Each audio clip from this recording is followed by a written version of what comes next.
So there's no evidence to suggest that every genetic impact has to have a large-scale linguistic change. I mean, this idea needs a lot of scrutiny. It's been changed to migration anyway. I don't think anybody accepts the aspect of invasion. So that's the funny part. That's the funny part. Yeah, in the Aryan Invasion theory had a lot more chance to be a true theory than the Aryan migration theory.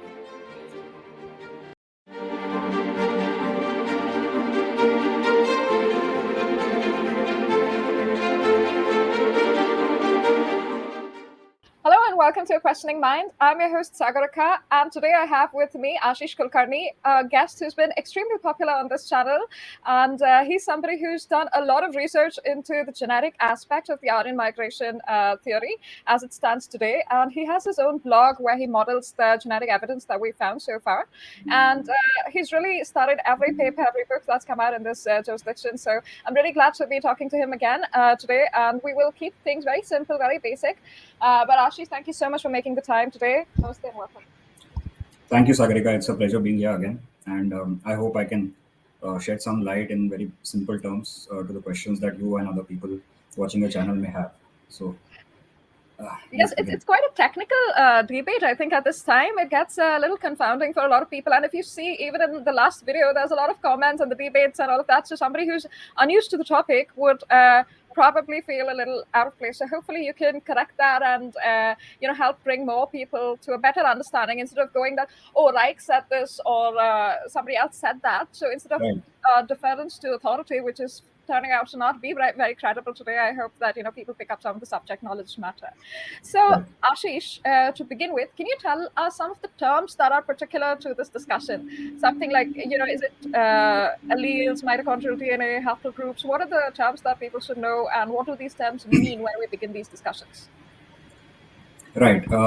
So firstly, we'll start with chromosomes. In our DNA, we have basically 24 chromosomes.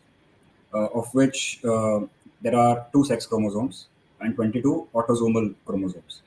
They are called autosomal chromosomes because they are recombinant in nature, as in you get it from both the mother and the father. Whereas the sex chromosomes are only passed on from one of your parents. So within the 2 sex chromosomes, you will have X and Y, and a boy will have the 23rd and 24th chromosome as X and Y, whereas a girl will have it as X and X. The Y chromosome comes from the father. It's not recombinant in the sense that it's passed in the same way without mutation from father to son. And the X chromosome comes from the mother to both the son and the daughter. But the son cannot pass it down further because only the mother can pass it down. So the 22 chromosomes are called autosomal chromosomes, and if you study them, they will tell you the ancestry of both the mother and the father, whereas the X chromosome will tell about the maternal lineage of the mother, whereas the Y chromosome will tell us about the paternal lineage of the father and his father and so on. So when we do ancestry analysis of a new sample, for example, we can basically figure out 3 things from the sample that we have.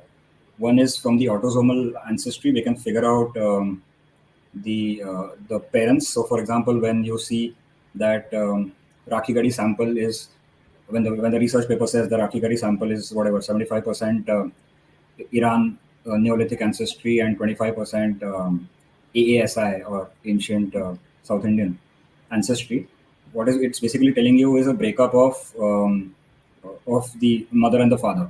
Now it could be that the father was 50% Iran Neolithic in his own autosomal ancestry, whereas the mother was 50% Iran Neolithic and 50% AASI. So when both of mother and father combine together, you can just split both of them by 50% and you add it up. So you get 75% Iran Neolithic and 25% AASI ancestry.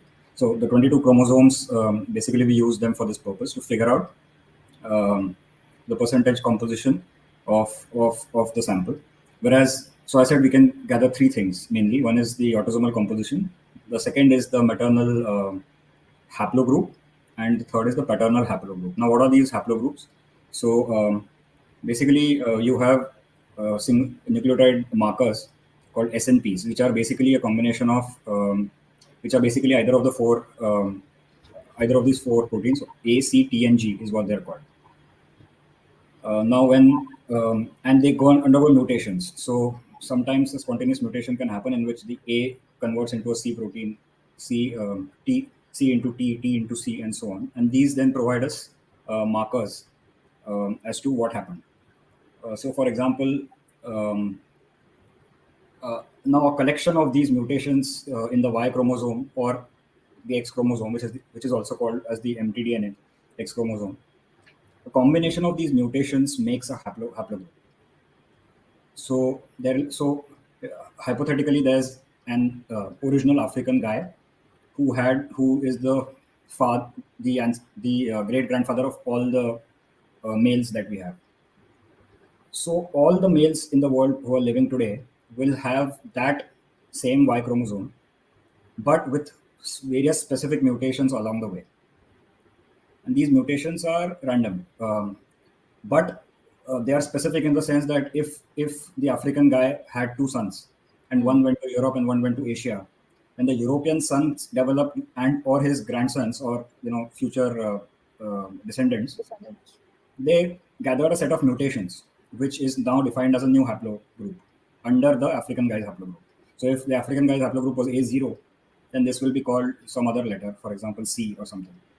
But the Asian people, Asian sons and descendants will develop a completely separate set of mutations.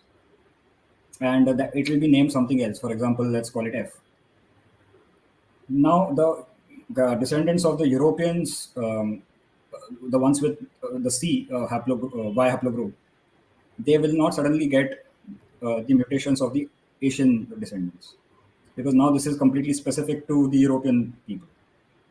But within the C, then future descendants, two of them will develop separate mutations independently. Then they will be called C1 and C2, and so on. And the Asian ones will have separate mutations independently, but they will still have the common mutations of the C forefather.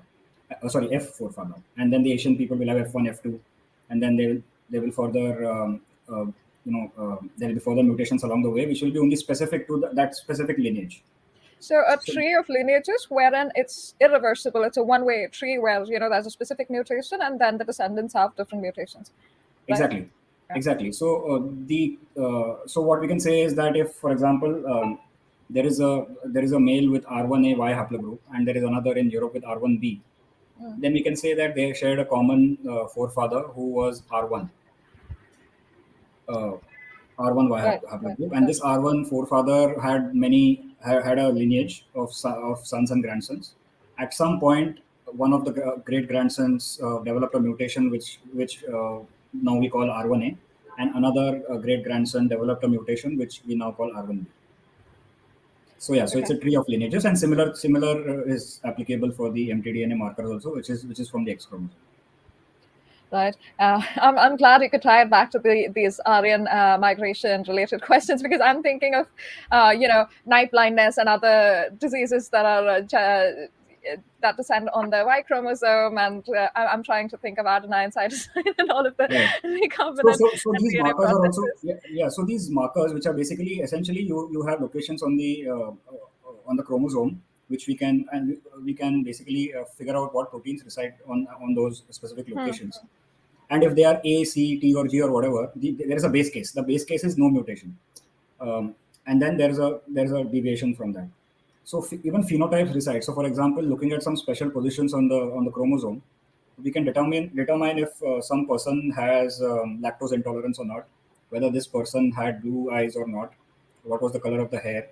I mean, it's not they haven't found out every mutation which is responsible for them, but some great correlations have been found out. So there are certain things which we can figure out looking at very specific single location mutations on the genome, and figure out with a high likelihood what the phenotypes. Phenotype is basically a physical feature. For example, height, eye color, lactose intolerance, or it could be nose shape or whatever. Right. So I have a question about this. Alleles that determine phenotypes, are they typically considered in this Aryan migration thing? I haven't found a lot of reference to this, except for, when it goes to the broader scale and we talk about, oh, these guys in the northwestern India have, they look like this, and they were blonde, or the Aryans were blonde and blue-eyed like the steppe people. Is there a lot of research into determining what the alleles determine these phenotypes, and is there something concrete about this? I mean, we know alleles determine whether they're recessive or dominant, that they determine the phenotypes. But in this debate, is there a lot of research into how people looked, or is it based on markers? So in terms of Aryan migration or invasion, in the history of this whole debate, of course, race and phenotypes have played a major role. Okay. For example, in the 1800s, when the European nationalism was rising, and some German Indo-Europeanists had declared that Aryans are blonde-haired and blue-eyed people. Of course, at that time, genetics was not a part of this debate at all. Right. The only thing that they could do at that point in time was look up the skull geometry and figure out if they were brachycephalic or dolichocephalic size and shape of the skull and so on, and figure out if they were Caucasians or Africans. So that was the only sort of anthropological science at that time. They could determine the stature, the height of the person from the length of the bones and the size of the head and so on. And based on that very basic data, they used to make random claims and assumptions. So at that point in time, they had some of them had already declared that Aryans can only be blonde-haired and blue-eyed people, because the dark-skinned Indians, of course, cannot be the true Aryans. So of course, they were given the Aryan language and the culture from the strong Aryans of Europe. But now we find that, for example, the steppe people of Sintashta, they were not really that fair. They were fairer than probably Indians, but they were still swarthy people, and not all of them had blue eyes also. They did not have lactose. Not all of them had developed lactose tolerance as well. Even in India, this is what I'm asking about. Apart from the political angle to this, when it goes broad and popular, and when it creates the narrative, the research towards the alleles determining these phenotypes, has that been done? They do in some papers. In some papers, they do focus on it. Especially, they focus on eye. From what I've seen, from what I've read, they focus on eye color and lactose tolerance mostly in terms of population genomics. And in those papers, mostly I've seen them talk about hair color, eye color, and lactose tolerance. These three phenotypes. But in terms of India, there is nothing except lactose tolerance. I haven't seen too much work, because it's mostly clear that you won't find many blue eye phenotypes in the Indian context. So I don't think I haven't seen much. First you make up the story, then you fit what you can find. And since maybe they'll find something that says that some of the people were not intolerant, then you say that they must have had brown hair as well, or blonde hair as well. So all right. So considering the genetic diversity in the world, different countries, how diverse are populations? Like, for example, in Poland, the genetic diversity compared to Bhutan, the genetic diversity there, compared to Sri Lanka, the genetic diversity in that country, compared to India. How much genetic diversity is there in these countries? Because typically there's a very small amount of chromosomal differences to work with also, but that's enough to, diversify and determine a lot of things. But is there a lot of diversity in the world? Like, within the Polish population, will there be a lot of diversity? Within the Polish population, I can't talk about absolute numbers, but with comparison to India, the different jatis within India will have much more diversity and isolation in their genes than within Poland, for example. In fact, the difference between jatis would be as much as between European countries with each other. So, in that sense, diversity in India is quite high in terms of them not having intermarried with each other. And so that creates some genetic drift and genetic distance between two separate populations. Interbreeding reduces diversity and homogenizes the population. So if there is less interbreeding between different groups of people, then they'll have more genetic diversity. So that's what we see in India. A much higher genetic diversity than any place where there has been interbreeding.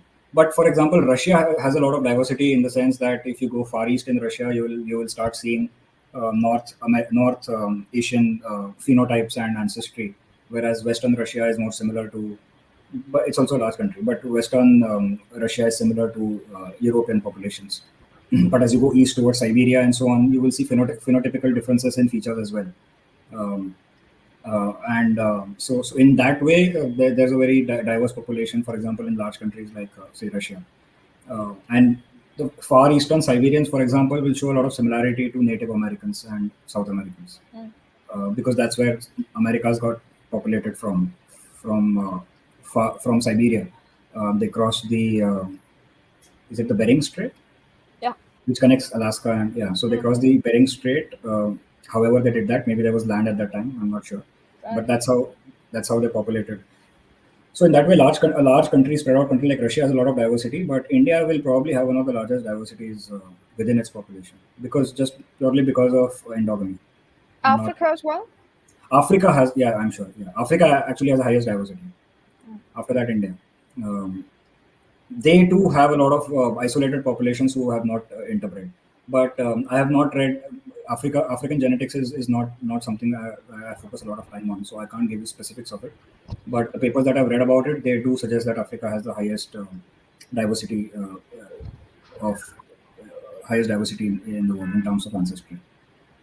So, like you said, crossing the Bering Strait and then going on to the Americas would have caused some, that's how genes flow and that's how a lot of changes happen. So, geography is very important to genetics as well. And that's something we also see in this sort of conversation when it comes to the Aryans and their invasions. So, Right. in India, what do we understand so far about how geography affected these migrations, how geography affected the genetic populations in the country?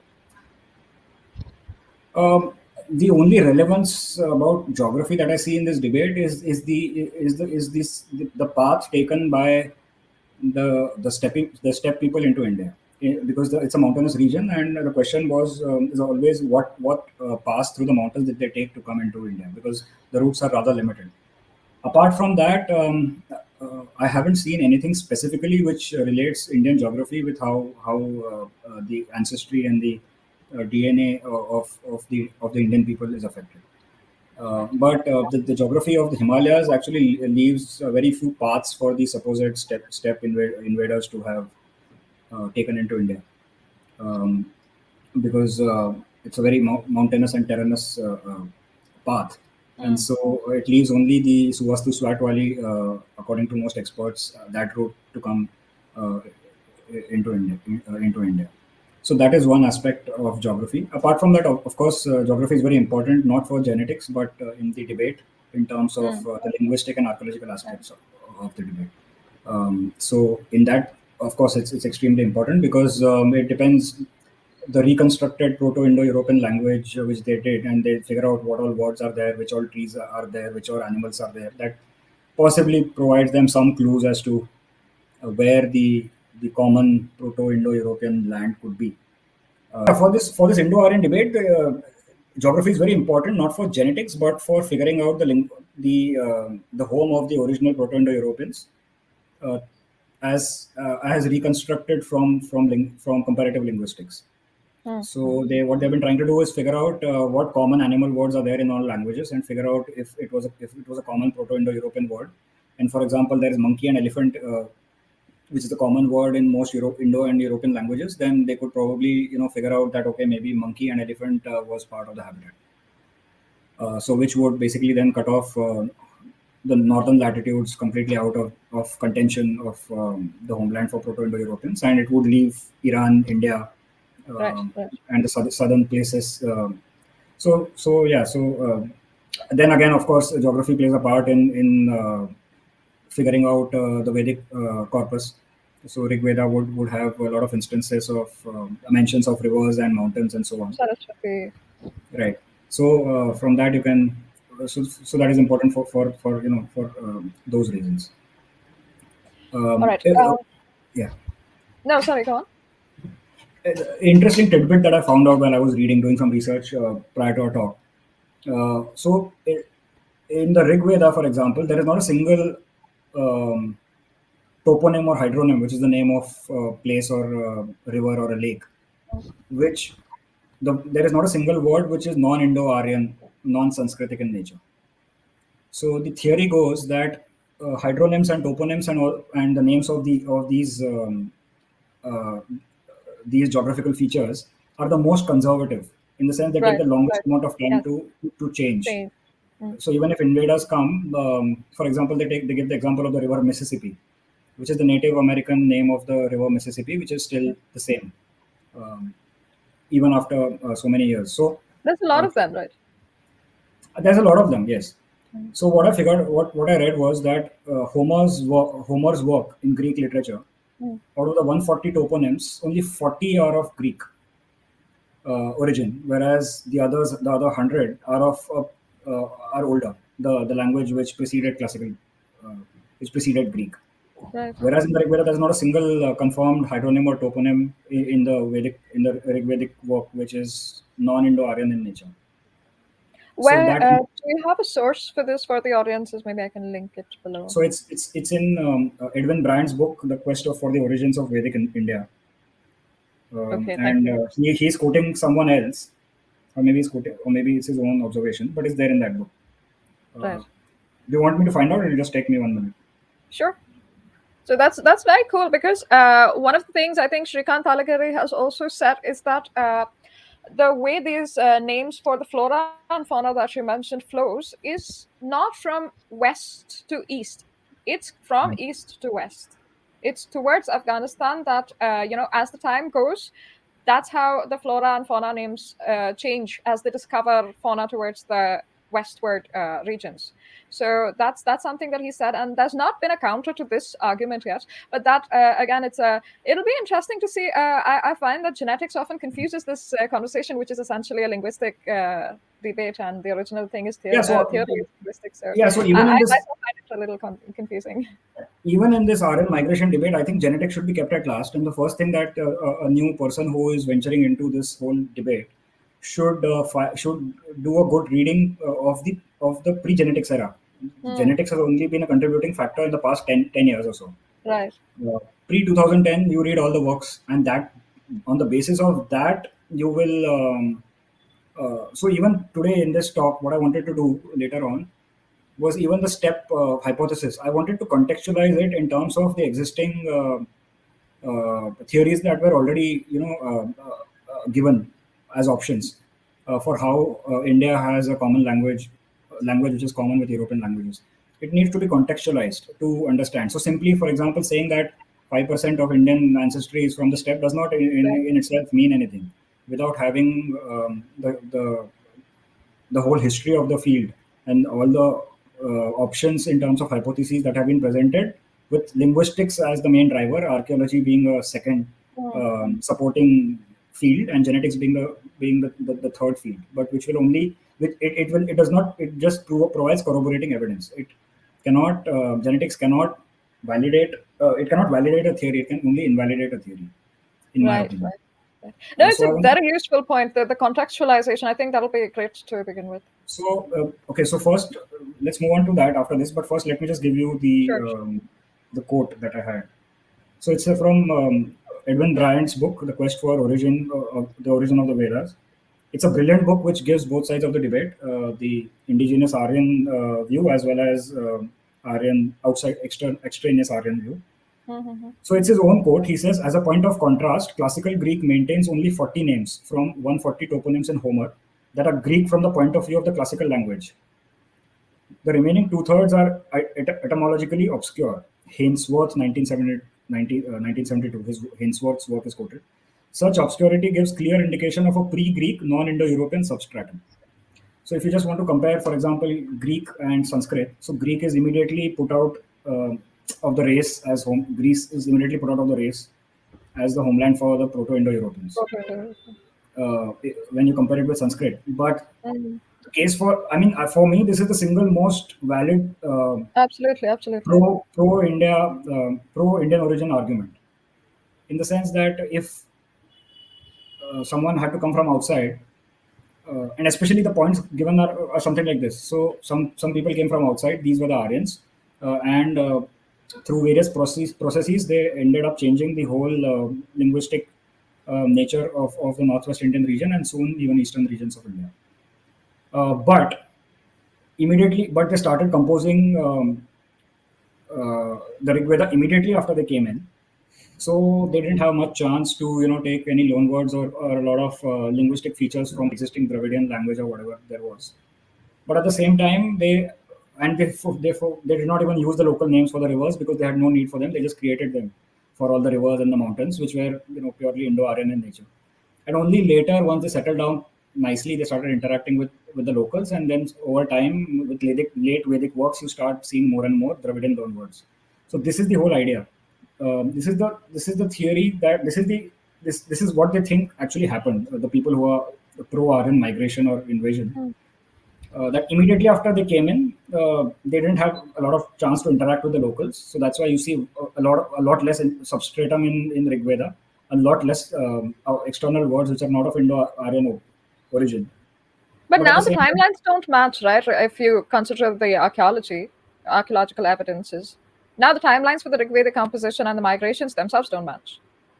I mean, it depends on what How you believe far about. back you push the migrations to or something. No, it depends if you believe that. So this is what I wanted to come to. So now let's contextualize this whole debate. So the step hypothesis is what I'll compare to. Now, pre-genetics era, pre 2010, for example, uh, there were various theories. The main ones which gained prominence were the step theory of Maria Gimbutas and propagated by David Anthony in a different form, which is the Kurgan hypothesis of Ukraine and the Volga, South Russian Volga area, Volga Don area as the Proto-Indo-Europeans. The Yamnaya people basically who had wagon technology and had built kurgans and so on, and they spread into various places, even Anatolia, and gave various Indo-European languages to the world. This is one theory. The other theory was Renfrew's Anatolian theory. He basically says that Anatolian farmers started populating Europe, which is true genetically, and spread agriculture to Europe, which is also true. And they also went east into India and gave languages to India, and this is how we get Indo-European languages. This is the second theory.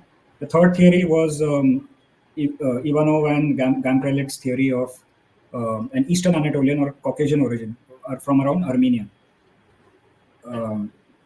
And fourth theory was Oxus BMAC, which is sort of Joanna Nichols' theory, which is very close to India, near Right. Turkmenistan. Yes. And the sort of associated theory is the out of India theory.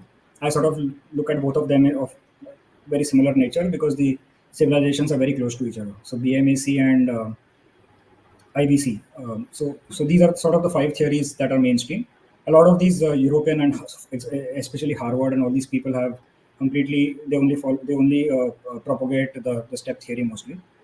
Sorry, Whereas the what theory? the The Kurgan step theory. theory, the second, Yeah. first one Yeah, that you mentioned. Gimbutas and David Anthony, they work with Oh. Harvard a lot. So that's the theory that they favor.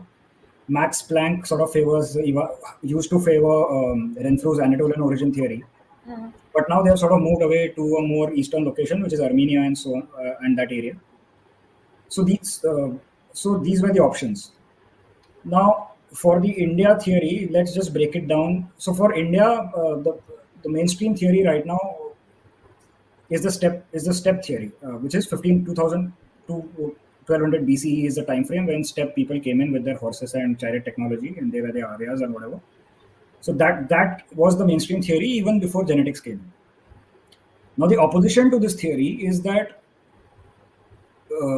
is that the date of the Rig Veda is much older than 1500 BCE.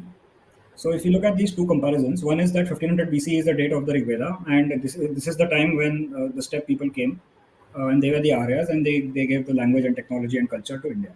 This is the steppe theory with respect to India. The opponents of this theory are many. For example, Renfrew would state that steppe did not uh, give the Indo-Aryan languages, whereas it came from Anatolia. Then there's the Iranian homeland, and then the out of India people say that it was always in India. The opposition to that, always to the step theory for with respect to India, always is that the Rig Veda is older than 2000 BCE, and there are various evidences to make that claim. Now, if the Rig Veda is older than 2000 BCE, it means the language was already there. The Sanskritic languages were already there in India prior to 2000 BCE. Now, the question is, if there is some, say, minimal steppe ancestry impact in 1500 BC, let's assume that to be true. I will state later why it may not be so in the sense of the timelines. Let's assume that they actually came in exactly at 1500 BCE or whatever.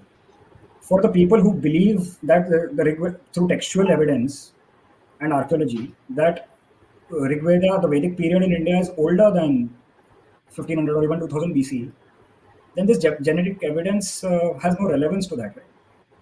So I'm saying that this genetic evidence, whatever came in later, it goes only to support the people who are making the claim that the step theory is true. But for people who never believed it before the genetic evidence, and they believed from the textual and archaeological evidence that the Vedic period is older than 2000 BCE, then this genetic evidence makes no difference to them. I mean, this genetic evidence cannot suddenly overturn the linguistic and archaeological evidence based on which they made that claim that the Vedic period is older than 2000 BCE, because it's not the job of the genetic science to do so. A lot of people do say that it is, and that's how it gets conflated with the linguistic. Yeah, so that's my perspective on this. So for people who, genetics as a field is just 10 years old. I mean, in India there have been many there have been many invasions from many sorts of tribes over the years. None of them could actually leave a lasting linguistic impact. So, and there have been many genetic contacts in the history of Europe as well, which did not necessarily leave a lasting linguistic impact there too. So there's no evidence to suggest that every genetic impact has to have a large scale linguistic change. I mean, this idea needs a lot of scrutiny, and it is not a given, especially for a country as large and a population as large as India had. It needs extraordinary evidence to suggest that millions of people changed their language almost suddenly without leaving any big impact on the new language or leaving any I trace. have a question about this: the millions of people changing their language. Considering how much percentage of the steppe ancestry is found in the country today, can we figure out how many people are supposed to have come? And if it's much, it is a lot lesser than the Indian population. So unless we imagine that they were somehow extremely powerful martially and now the invasion theory has been taken, it's been changed to migration anyway. I don't think anybody accepts the aspect of invasion. So But then that's the funny part. That's the funny part. In the Aryan invasion theory had a lot more chance to be a true theory than the Aryan migration theory. In the sense that linguistically, if you want a large change, an invasion and a complete decimation of the local that's exactly what I'm population is a much easier way to explain away a large scale language change. Right. But a small migration historically has a very small chance of converting the language of the people of the region. And culture and everything, right? And culture and everything. Exactly. Chariots, fire altars, everything that has now been found in archaeological evidences here. So migration has a much more difficult chance, but at least they have accepted that there was no invasion. That's a good thing in my eyes. So I think you asked a question. I've forgotten. Maybe I lost track. No, sorry. I was just asking the numbers. I think that's clear. Numbers. How many? Yeah. How much would the population have had to be, or how, in comparison to the Indian population, what percentage of the population were outsiders or migrants or whoever? Let's just say that it's in. So if 20% of the DNA, if you find 20% DNA from the steppe, if you get a sample from, if you get 10 to 15 samples from 1500 BC in India, and say we find 20% steppe ancestry in those, then we can assume that 20% of the population of that region came from outside. It's not a great tool because you never know whether it was specific to this locality or whether it came. It could just be that a very small number of people came, but only to this small set of locality and interbred with them, but they did not intermingle with other people in the whole Punjab, Haryana region. It's a bit difficult to say exactly, but if you say find samples from many locations over Pakistan, India, to Uttar Pradesh, and all of them have a common 20% steppe ancestry, say, if you don't find much difference between them, then I think it's a good idea to just accept that 20% of that population of the northern strip of India, 20% of those from the steppe came from the steppe came into that region. So if the population of that was say 50 million, then maybe 20% of 50 million, whatever it is, 10 million would have come from steppe. But that is not necessarily true, because there could be many things which confound this simple math. So we could be off. There are many things in the sense that, for example, if there's selective marriage, or if, for example, one group of people with a certain ancestry has a higher chance of having more, statistically higher chance of having more offspring than the group with lesser steppe ancestry. So over time, we will see that the population, the average steppe ancestry in the population will increase without any actual people coming from outside. Right. So there are confounders to this, but we can make sort of basic claims that okay, 10, 15, 20% people came from outside. Okay. So you were contextualizing the steppe theory in particular. Could you just do that in terms of how it evolved and what its standing is right now? What are the evidences for and against it, especially genetic? Yeah. So before the genetic studies in this before 2010, let's say, the state of the science for this study was that in India there's no archaeological evidence for any invasion. There's no large-scale cultural shift also in the archaeological contexts, in terms of foreign elements being introduced, pottery and practices of burials and cremations and so on. So there was nothing foreign which was detected, and so even though the anthropologists like Anthony and even Harvard lab, they still believed that the steppe hypothesis to be true. Uh, there was there are lots of scholars in India who did not accept this idea because they couldn't see anything in the archaeological context, and in the linguistic context there is actually no solution yet. Everything has a counter. But as I said, for me, the absence of the non-Indo-Aryan toponyms in the Rig Veda is a very strong proof that the substratum, there was no other substratum. A substratum is basically the local language which got replaced by Indo-Aryan. So this was the status quo. Then, what the genetic studies tell us now is that Indians indeed do have steppe ancestry. Okay. Now, there have been claims made by some other Indian speakers from some videos that I've seen that there is no external ancestry in India. That is not true. There is steppe ancestry in India, and it goes up to 30% in northwest India, with the road jati having a slightly higher, maybe even 35-40%.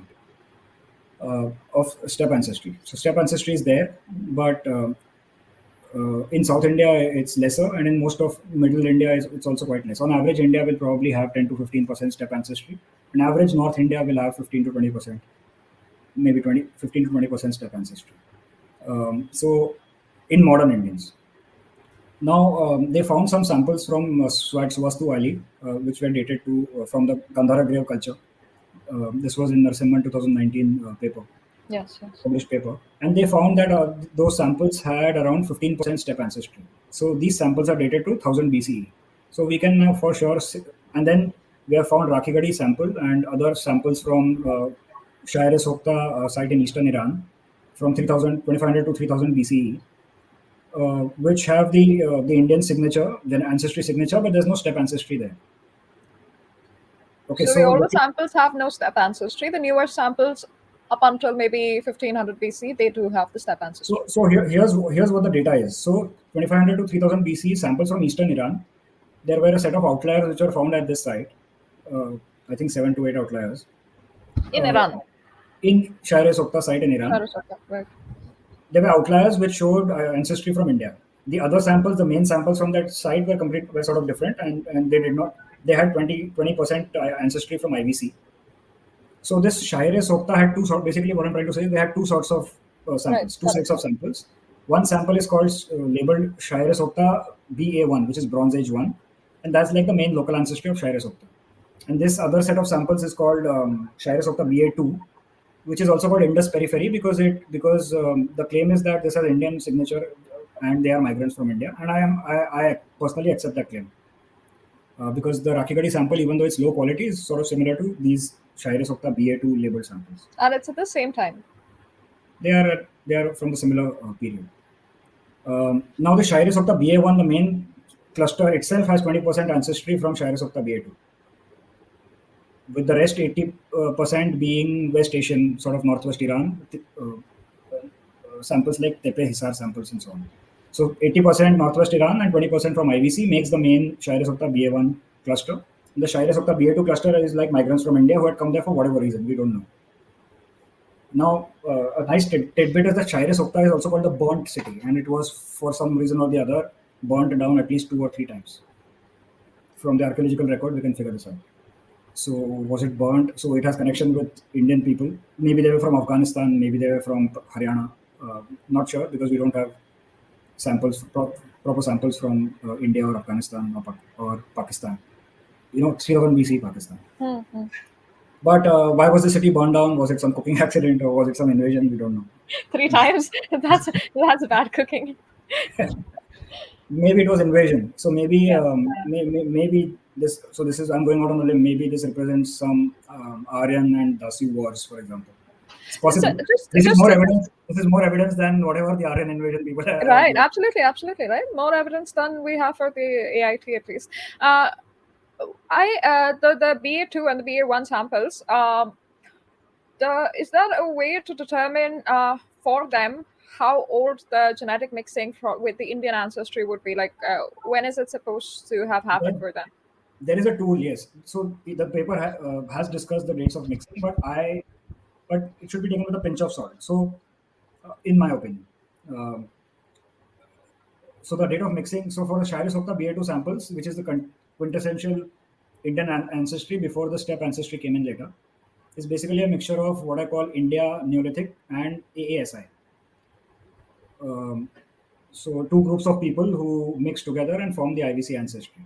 Now the date of mixing given for this is around 5000 BCE, if I'm not wrong, or 4400, 5000 to 4000 BCE is what is given in the paper.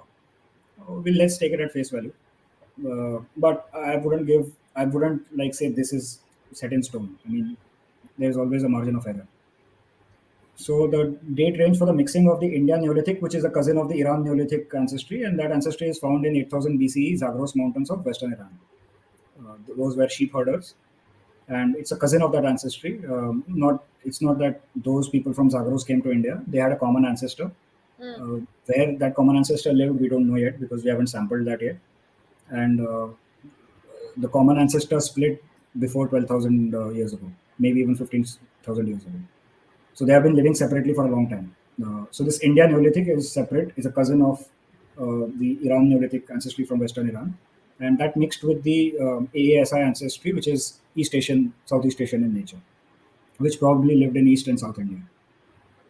So they intermixed around, let's say, 4500 BCE or 5000 BCE. And formed the ancestry of the IVC people, which is around 70% India Neolithic and 30% ASI on average.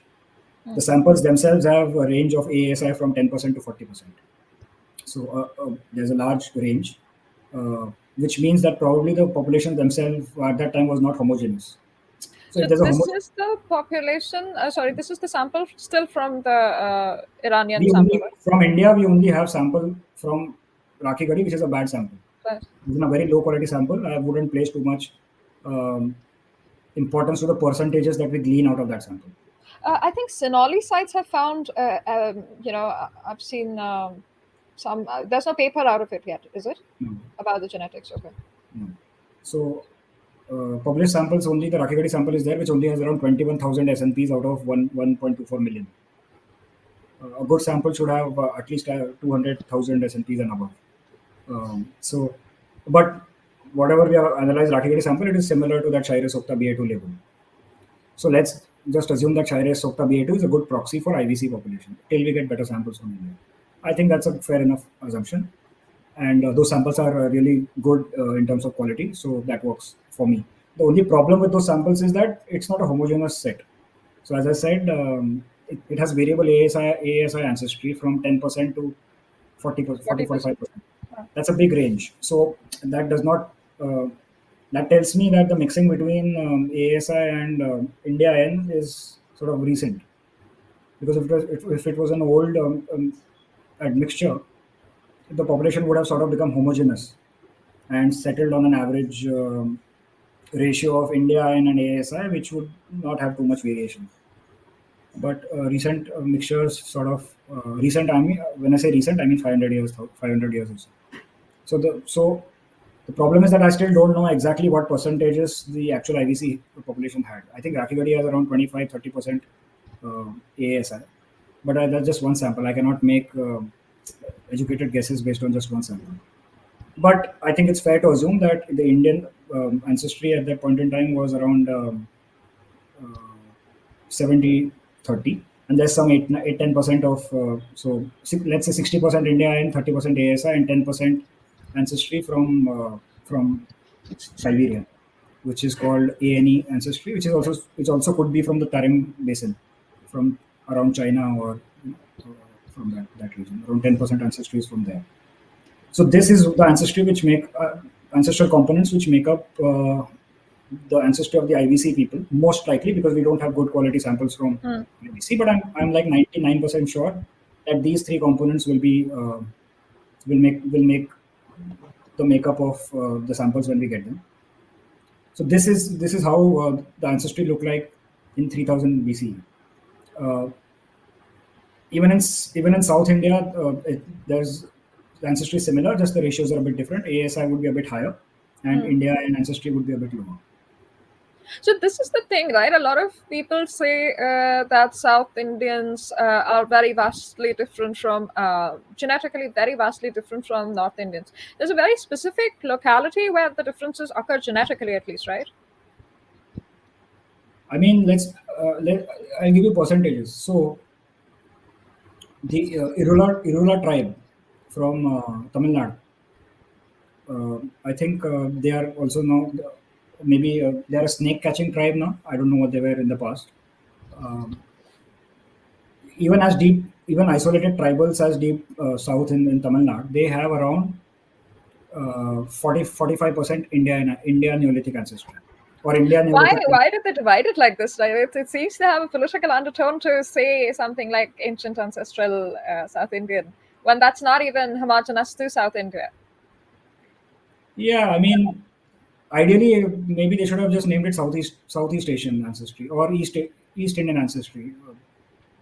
The only good solution to these things is to actually find samples and analyze them. Now, till the Indian archaeologists and Indian geneticists don't give us that, then all these, problems will persist. I think there's a lot to do with the popularization of the stories as well, because at this point, like you said, genetics is typically something that may offer supporting evidence. Otherwise, somebody like Witzel and all these people will say, we're waiting for yet undiscovered evidence to prove a theory that we decide is true. So that's actually been said. So if that is the case, and then these circles, keep on saying the same thing, it gets very difficult, regardless of how much archaeological evidence. The chariot was supposed to be a big deal. The fire altars were supposed to be a big deal. They've all been found in India from way before any sort of migrations are supposed to have occurred. So now, if we keep on, still popularizing things that are proven to be untrue, and the other side, which is supposed to be true and has evidence for it, does not get popular in common discourse, then it gets to be very, then genetics doesn't matter. It'll face the same onslaught. It'll just keep on being less popular, as it'll just be a fringe theory in that sense. So yeah, I mean, all these things were popularized before the genetics came into the picture. So Periyar, for example, I mean, the whole idea of Dravidians being a different race and all that, that's all political in nature. And especially, I mean, it's heavily politicized and it has end goals. The history of how this Indo-European studies have been used starting from the British times is actually quite fascinating. So, for example, the common brotherhood of the Englishmen and the Aryans was used to sort of it was used to keep brotherhood between the English rulers and their soldiers, the Rajput and the Sikh and the other soldiers in the army. So basically, that's how some of the British used it. On the other hand, missionaries, for example, Christian missionaries basically used it in the sense that Brahmins are outsiders and they are the invaders of India, whereas the Dravidians are the local people. The lower caste, so-called lower castes, are the locals of India, and they would basically use it to convert people. They started actually that they tried first to convert Brahmins, but it was not successful. So then they Yeah, I think Francis changed of tactics. Assisi is quoted as having said that Brahmins need to be done away with if we are to convert the rest of the population. Exactly, and some of that rhetoric was picked up by people in the south. So the Irula For tribe, for political example, purposes. for political purposes. So the Irula tribe has around 40% India in ancestry, whereas the IVC people had 65% ancestry. So the ratios are reversed, but they are of the same It's components. very close anyway in terms Yeah, of I mean, yeah. So genetically. that's what you would expect, right? Yeah, So North and South India, it's a large country. The northern part will have more higher ratio of a particular component, and the other extreme of the country will have a higher ratio of the other component. Right? It's logical, and the but difference this is sort of genetic diversity is also present across different countries and different populations, right? Like Japan has a diverse population, even though it's such a small country. Same thing with Korea. There's supposed to be some Indian ancestry there as well. So all of this genetic diversity is common to any population. of course. So it's not popularized or contextualized in that manner in India, though. It's politicized. Yeah, and this has to do with all the rhetoric that persisted before genetics even became a thing. So race science was a big thing in Europe, which Right, drove right. everything. All this nonsense is driven by the race science in Europe. They wanted to prove that blonde-haired, blue-eyed people were the master race. That is the root of all these problems. And there's an interesting tidbit. Some guy from India at that time, immigration was not allowed into the US. So he had actually given the argument that he's an Aryan and he's a brother of the Europeans. So he's not an Indian anymore. So he should be considered to be given citizenship. Well, this is sounding way too similar to the white adjacent population in the US right now. Yeah. So I think it's very interesting how these things, even apparently in a universalized, globalized world, can be so distorted, and people buy into it so easily.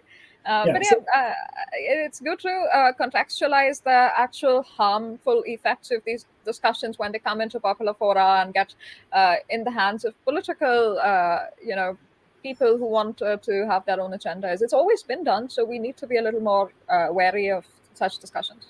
yeah, the biggest disservice done between the 1850s and between to 1950 is the reading of race into the Vedic corpus. I mean that's the worst thing that has been done. All the mistranslations and all the reading of different races in the Vedas, wherein it's just a difference in culture and not race, and all the misreadings and mistranslation. Oh, there Um, are there are times when it's not even of culture. Like somebody says that I think it's Witzel, where there is a reference to a people that's the enemy. It does not. It's referred to as some sort of.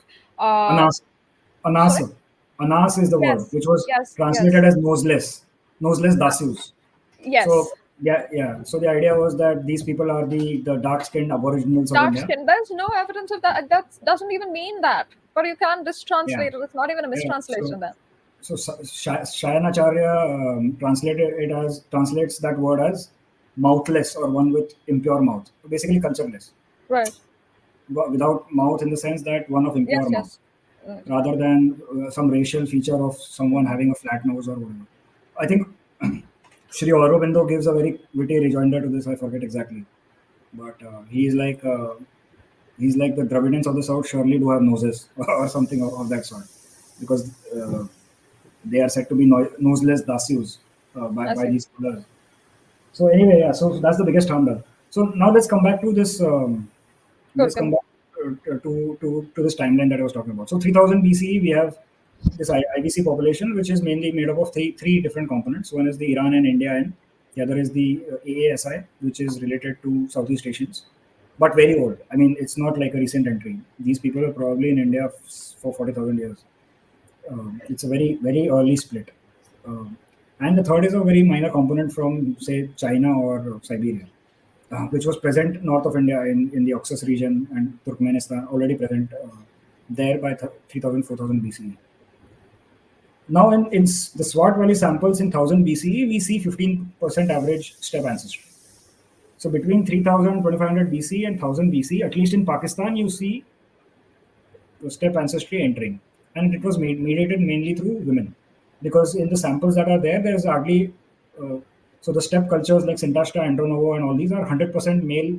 The males are Right. 100% of the R1A Z2122. That's haplogroup. But only two samples, only 5% of the samples of the Swat Valley males have R1A, and they are not even of the Z2122 type. Or maybe I'm mistaken there. But anyway, I don't remember exactly what is the subclade of that, but only two of those samples. So essentially, we should have seen if there was a male-mediated migration. That's the theory, right? Males came Right. in their chariots and superior technology and conquered everyone, gave them culture and language and everything. But we don't see it in the Swat Valley samples, but 1000 BC. Now, okay, so at least in Swat Valley they entered by 1000 BC, right? That's for sure. 15% ancestry. Now the question is, first question is, how do we know when they entered India? Um, we don't have any samples from India yet to prove that. So the question of the exact they entered in the extremities of northwest extremity before 1000 BC. Let's assume that 1500 BC is the correct date for entry. Um, Maybe they entered India soon after, or maybe they entered India 600 years later. We don't know. That's point number one. So if, for example, the steppe ancestry is found in Indian samples only after 700 BCE or 800 BCE, then is the Aryan migration theory still true? Because even by the latest date for the Rig Veda is whatever 1200 BCE. If there's no steppe ancestry in Indian samples by 800 BCE, then is the Aryan migration theory still true? I don't think it is. Even their own theory, it won't fit. The dates just won't fit. So in Indian samples, they need to find steppe ancestry by 1500 BC, in my opinion. They still haven't done so. However much they might want to claim it, they haven't done it yet. So that's one main question. So I'm waiting for some very good samples. Now the second, a very good thing has happened in the past couple of years after the Sanoli find. So Asko Parpola has basically said that Sanoli was Indo-Aryan in nature. Huh? Yeah. So the Sanoli chariot finds, he says that they are of BMAC and Sintashta origins, but he said that they are Indo-Aryan. So culturally, archaeologically, now we have one site which is Indo-Aryan by the opponents of by the proponents of the the proponents of AMT. If you read his Sanoli paper, he basically says that this is the first wave of Indo-Aryan entry into India, and it's related to the Vedic period, the Sanoli burial. But he basically says that these people are from BMAC and Sintashta. So now once we just need to basically find out, publish the DNA from the Sanoli samples. I am like 96% sure that it won't have any steppe or any BMAC ancestry. And at least, so we basically need to accept Asko Parpolaji's great idea that this was Aryan culture. It's not just because that it suits me, but it's likely very true. So basically, you have Kurukshetra, which is the Mahabharata war side, and some 1,500 kilometers from it, you find like warriors and chariots with shields and helmets and. Reminded me of the Viking finds with a completely martial warrior clan, right? Like everybody, women, children, anybody was buried with their weaponry and. Right. It's in my mind, and also many Indologists as well. Even Asko Parpola now accepts that it's probably Indo. So now we have like, before this, we did not really have any old site like this in India, which everyone accepted to be Indo-Aryan in nature or Vedic in nature. Now we have one site from Sanoli. It's supposed to be Indo-Aryan though? Like, is it an accepted theory now that it's an Indo-Aryan? Yeah, Giacomo Benedetti has a great paper on it. Anyone Asko Parpola has quoted it. For example, the directions of the burials match the supposed directions as given in Shatapatha Brahmana. And there's people leaf motifs, there's bull motifs. Oh, like that. Okay, that is the culture. Right. That I've seen. Okay, I got confused with the Indo-Aryan being the. Okay. Yeah, they assume that the Rig Veda itself is Indo-Aryan, so everything is Indo-Aryan anyway. Right, in the sense that they want, before this, there was no, I mean, there was no cultural, archaeological site which was accepted as being 100% verified Indo-Aryan. Right. For example, there is no IBC site which everyone in the world, even the even the AMT and AIT believers, believe to be a Vedic site. But this Sanoli site, which is dated to 1900 BCE, Now Parpola accepts it to be Indo-Aryan in nature, but he says that the origin is BMAC and Syntrastra. So now we just need to find out, extract the DNA from it and test it. And I have a question about this. 2018 work started in complete flow, and it was very steady. I know excavations take a while, but I've seen Dr. Neeraj Rai with the skeletal remains and all that. How long will it be before we get a genetic sampling of this? I have no Typically, idea. how long is it? Since you follow this, it should not take a lot of time, but I think in India it does end up taking a lot of time. Also getting good quality samples for some reason or the other, for reasons of as Dr. Neeraj Rai says, that the soil quality and the monsoons make it, and the heat in India makes it very hard to extract good quality DNA. So those are all challenges. I personally have no experience in extraction of DNA, so I can't. So I take it at face value that he's right, because he is the one doing that. I wish that even if we don't get DNA, we are informed sooner. ये नहीं हो रहा है. Right. All right. So now, if we do find that the genetic evidence matches what Asper Parpola says, then do the out of India theory proponents have to rethink their positions completely? If they do find step ancestry in that Sonali samples, which is dated to 1900 BCE, I would think that out of India, I would think that AMT would need to be taken more seriously, for sure. Right. And because that's the, so as I said, that site is very close to Kurukshetra. And you get a warrior culture of with chariots and everything, all weapons, good motifs, bulls, people leaf, anthropomorphic copper figures, which probably resemble deities. It's very highly likely that the site is Vedic in nature, and if you find step from that, which you don't find um, from the same time period from other IBC sites, then it will make it actually likely that that the step theory is actually true, possibly true. Right. That would be very interesting, and That would be interesting. Yeah. But I don't. There is very little chance that that's going to happen. You won't find any step in that, because the for the step audiences, can you say why you think it's not going to be very likely? Because by the BMAC samples, bacteria samples from Turkmenistan till 1400 1500 BCE have hardly any step ancestry. So unless they skipped everything in the way and jumped into the heartland of India, it's very hard. And also 1900 BCE is very very early, even as per the dating of the admixture, which was done in Narsimhan 19. The window that they gave is, I think, 1850 BCE to 1400 BCE. I personally think, looking at the Rupkund samples that I've analyzed and used the dating algorithm on, I think that the entry of step ancestry in the Indian samples is close to is around 1000 BC or later. I very highly doubt. I highly doubt that they'll find any step ancestry.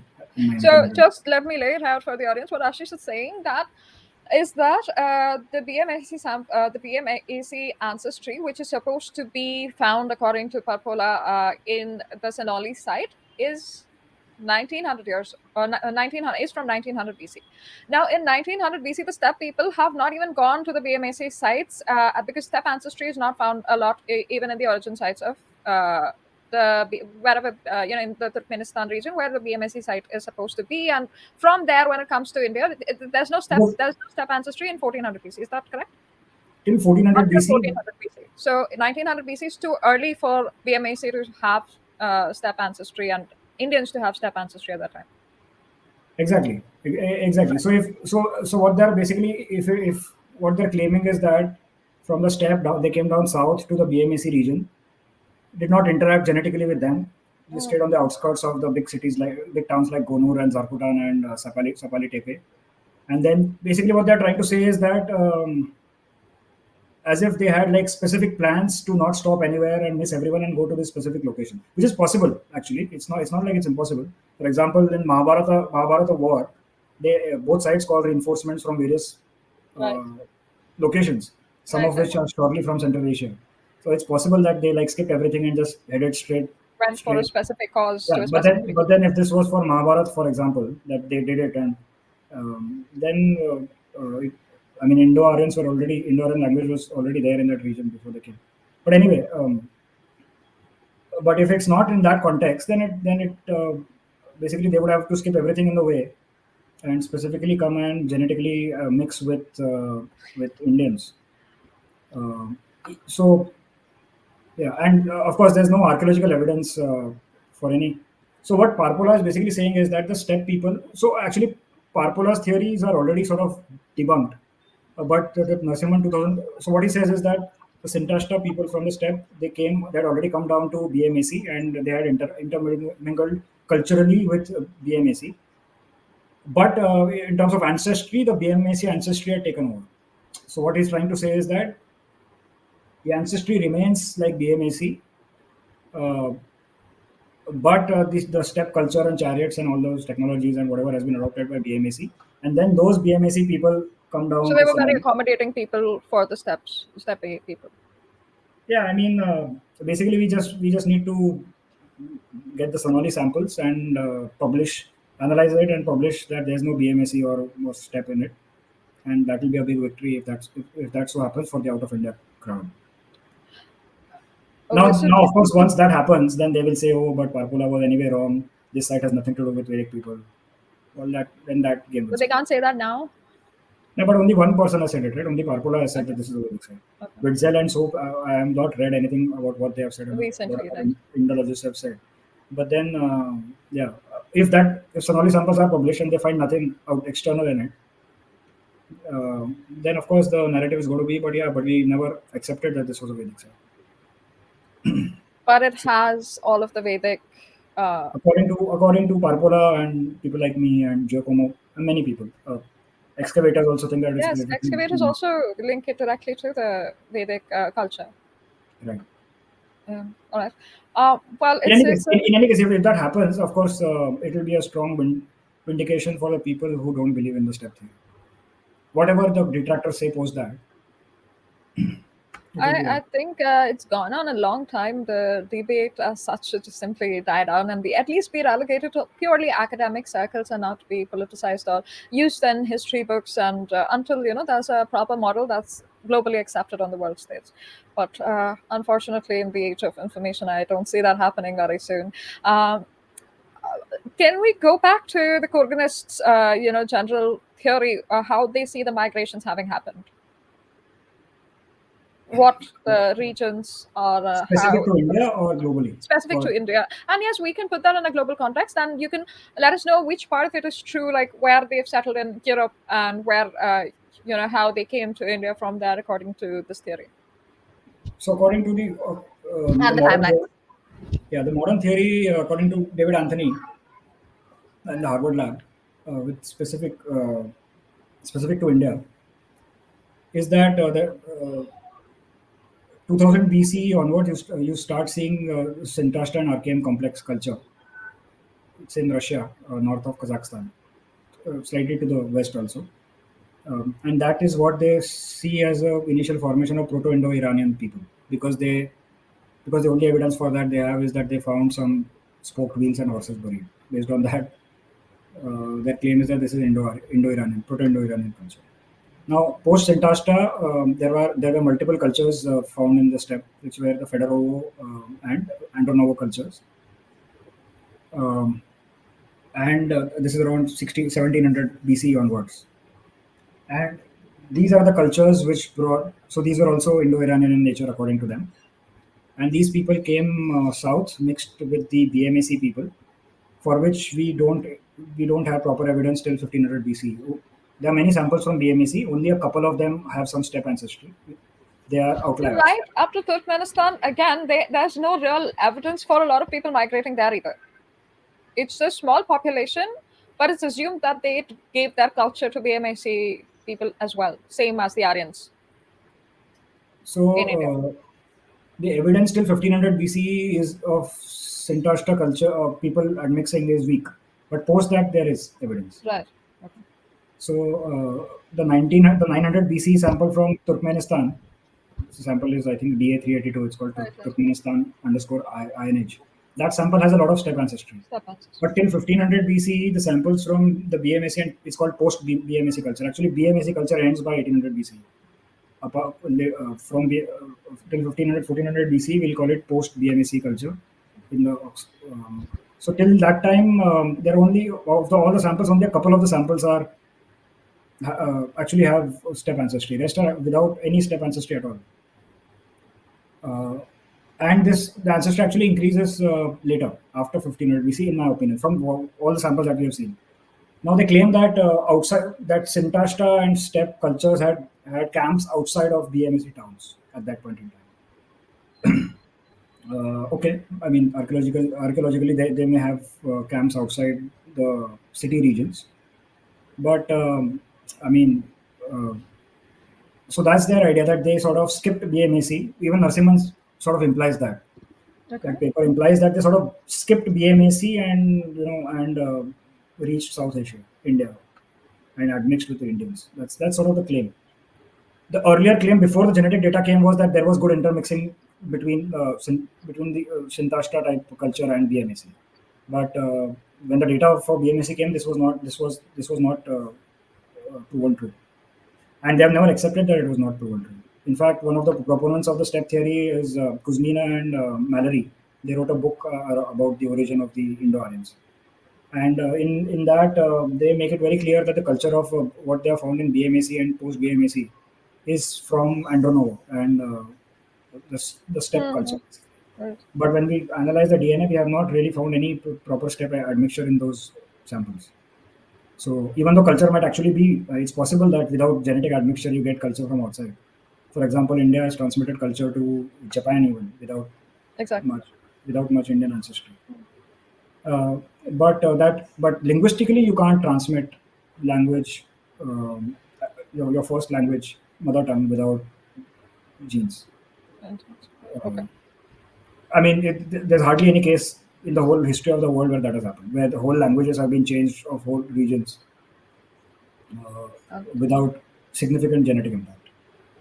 In terms of archaeological evidence in the BMAC sites, is this cultural markers, like they say fire altars and chariots for India and the spoked wheels? Well, the wheels, actually, I don't know where the spoke is from, because it's not the translation. It does not say spoked or solid wheel. It just says wheel.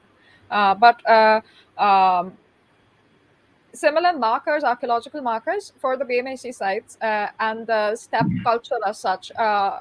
Is that a correlation? Have we found anything? No, BMAC culture is very different from the steppe culture. Right? BMAC people they lived in fortified towns. They were urban, just like IVC people.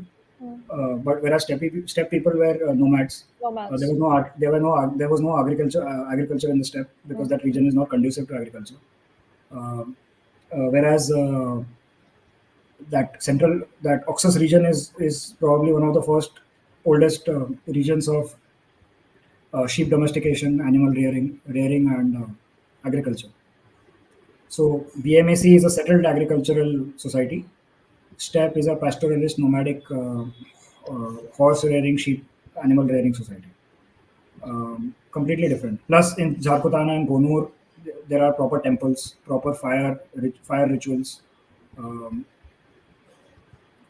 They are completely different. There may be trade relations between the two, but they're completely different. Now, if we term in terms of horses, for example, Gonur site has also has horses. There was a wagon burial also at one of the Gonur sites in Turkmenistan, which is a BMAC culture. Now, Gonur also has 3 IVC migrants sampled. So I talked about Shirasokta BA2, right? There are also 3 migrants from IVC with that quintessential Indian ancestry, which were found in Gonur. 2200 BC is the date of those samples. So Indians basically went to East Iran and north to Gonur for whatever reasons, I don't know. It's because their samples have been found. So they are migrants from more southern regions, maybe from Pakistan. I don't know exactly. Can't say where from, but they have that quintessential ASI plus Indian sort of ancestry. So Gonur has wagons and horse burials as well, and this is before Sintashta site. So the dating of this is before Sintashta. Now there are also proto-chariot, horse-drawn proto-chariot seals which are found from Tepe Hisar, which are probably dated to 2200 BC. Again, this is before proto-chariot with not many spokes but a crossbar wheel. So crossbar wheel, but horse-drawn from 2200 BCE. So it is not fair, in my opinion, to claim that horses were not known in this region. So the excavator of Gonur, So you're talking about the BMAC sites, right? I'm talking about the BMAC Yeah. sites. The excavator of Gonur, which is a BNAC site, Victor Saryanidi is his name. He always maintained that BMAC was already Iranian in nature. Because he has found various ritual practices. He has found fire temples. He has found use of fire in a lot of ceremonial practices.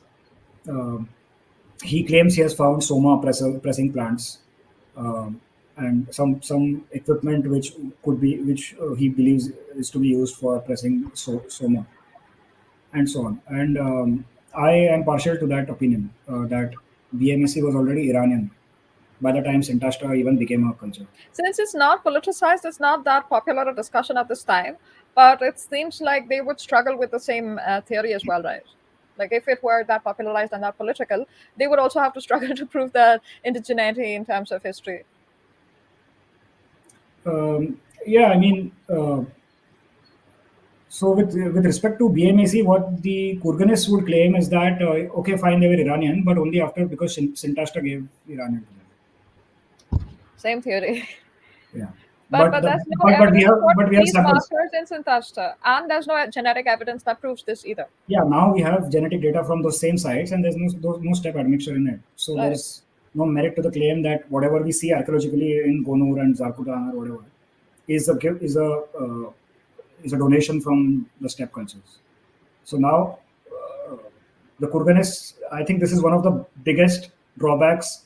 I think this is one of the biggest defeats of the Kurgan hypothesis. But no one, they have not admitted it, even though Mallory was a co-author in the Narasimhan paper.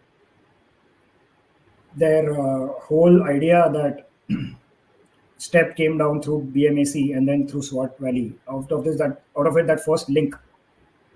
Kuzmina in her book claimed that in a post BMAC site called Bustan, there's burial ground, and which are there. A lot of cremations also happened at that burial ground, and we have samples from Bustan. Now, at that site, there are three fire altars or three fire sort of pits near in that funeral ground, and the excavators of that claimed that at that time genetic evidence was not there. So they claim that these three fires are the three fires as the three Vedic fires, Dakshinagni, the three fires of the Griha Sutras, basically. And they said that this is a Vedic practice, and their idea was to claim that The steppe this is people went because that of the way. steppe culture coming south, that the fire rituals of this whole region is because of the steppe culture. But now we have the genetic data, and there's no steppe ancestry. None of the Bustan samples have steppe ancestry.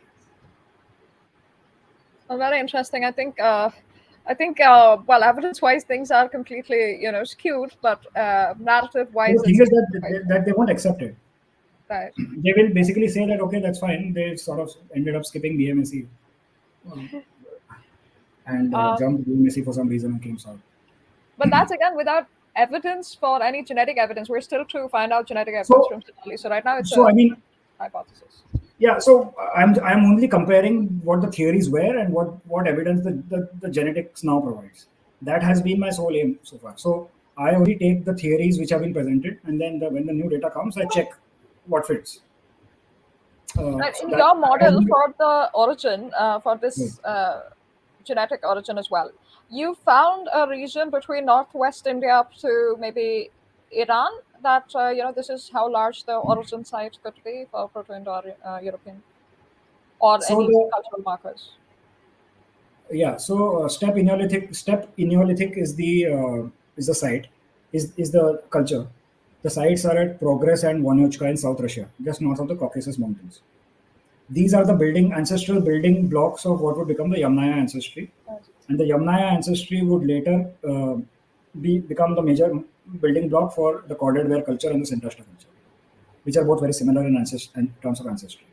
So steppe Eneolithic to Yamnaya to corded ware / Sintashta. Now, corded ware culture, that sort of ancestry, then spreads all over Western Europe and sort of replaces most of the existing people in terms of by 2500 to 2000 BC. So starting 3000 BC to 2000 BC, the whole genetic landscape of Europe, Western Europe, has changed. And this is the most likely candidate for the European languages, because I believe that a large genetic impact is necessary for large-scale language change. That's one of my, from my research also, what I figured out is if there's not a large impact, then you end up only giving loan words rather than changing a language. Right. So coded where is a very good. So we need to have a starting point. So coded where, let's assume that it's very likely that it's Indo-European. So coded where the ancestor is Yamnaya, we can assume that Yamnaya is Indo-European, and its ancestor is steppe Neolithic. We can assume that steppe Neolithic is Indo-European. Now, steppe Neolithic, the components of that include is 50% EHG, which is European hunter-gatherers. They have found some samples from Karelia Oblast in Russia. That's EHG, and 50% is sort of like Iran Neolithic ancestry, which is external to that region from the south, from the south of that region. The building block of the steppe ancestry is steppe Neolithic. From there, we get Yamnaya ancestry with some additional components, and from there we get corded ware and Sintashta. Corded ware has spread across Europe. Has spread across Europe and is the most likely candidate for the Indo-European languages in Europe.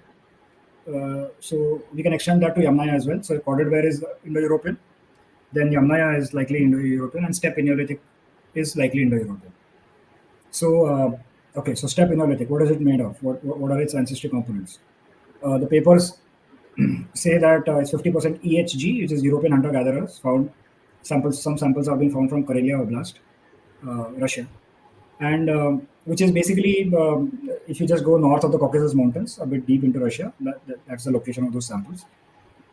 And the other 50% is Caucasus hunter-gatherers or / Iran Neolithic, which are some sort of similar ancestries. So essentially, 50% of the steppe Neolithic is from the south of the Caucasus Mountains. External ancestry which went north into southern Russia. I see. Very interesting. Okay. Okay, so steppe Neolithic is the building block of Indo-Europeans in Europe, and it has 50% ancestry from the south of the Caucasus Mountains. So now the question is that the genetic papers have always been not clear as to whether that south of Caucasus ancestry is Caucasus hunter-gatherers or Iran Neolithic.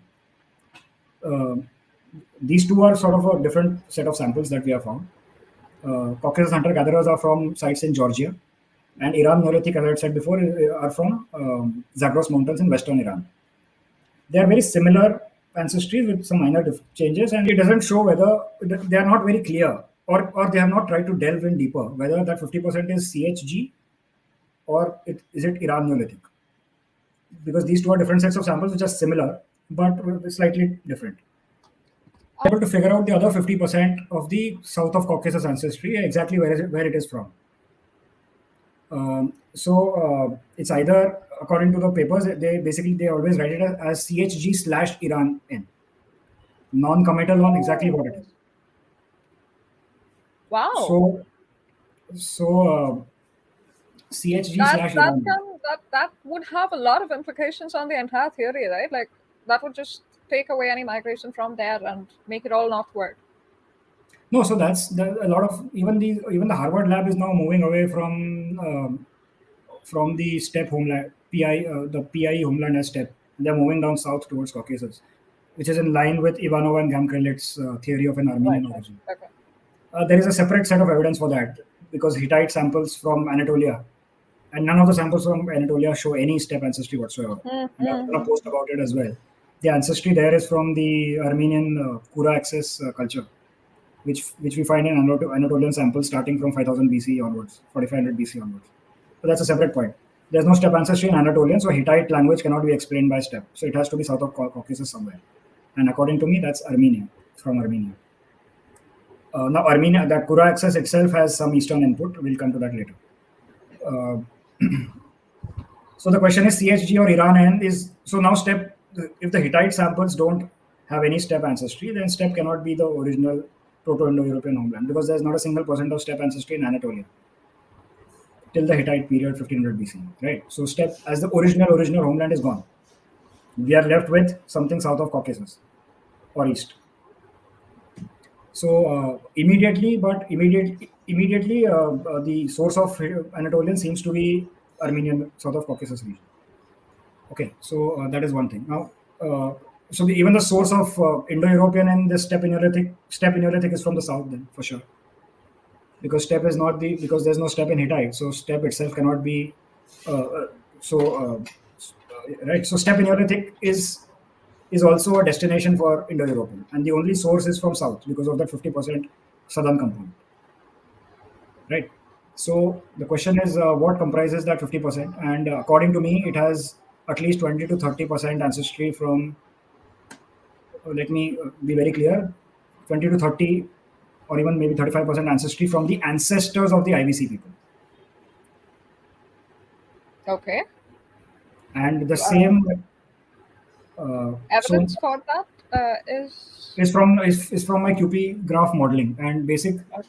So there's a very peculiar thing which happens when I try to model these three-step Neolithic samples with QP-ADM, which is the most modern tool that all these developed by Harvard, which all these papers use to figure out the percentages of which and of a sample. कितना percentage कौन सा sample है. So whenever I use IVC Shire-Sokta BA2 samples as a reference population, the model invariably fails. In the sense that as a reference, not as a source.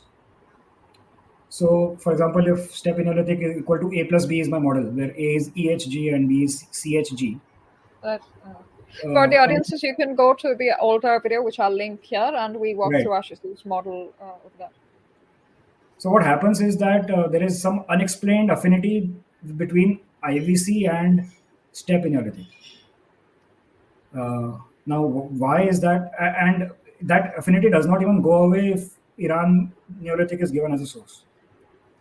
So there's something very weird happening there. And when I did when I made the graphs, including all the possible sources, the model would not succeed without some ancestry coming from the ancestors of the India and ancestors of the IVC people. So I have to provide some ancestry from the India N part of that graph. Only Iran N or only CHG or a combination of CHG or Iran N does not suffice.